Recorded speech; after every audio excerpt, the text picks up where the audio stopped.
দেওয়ালের কেরিয়ারের one of the best বললেও অত্যুক্তি করা হবে না। কথা বলছি এই মুহূর্তে অনুরাগ কাশ্যপের বান্দর মুভিটা নিয়ে, যেখানে মুখ্য চরিত্রে আমরা দেখতে পাই ববি দেওয়ালকে।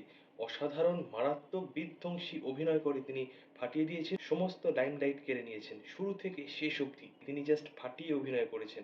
তার ফেসিয়াল এক্সপ্রেশনও যথেষ্ট প্রশংসনীয়।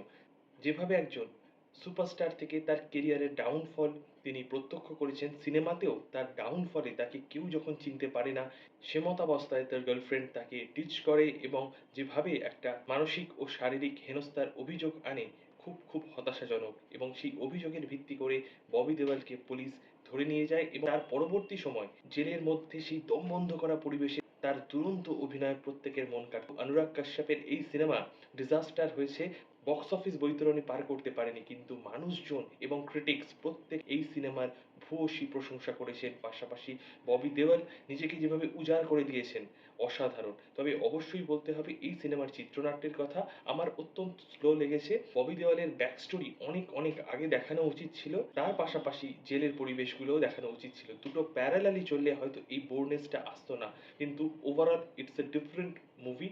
যারা অনুরাগ কাশ্যপের ফ্যান তারা অবশ্যই এই সিনেমাটা দেখো। অভিনয়ের দিক দিয়ে যদি স্বতন্ত্রতা চাও, মুগ্ধতা চাও, তাহলে অবশ্যই এই সিনেমাটা দেখো।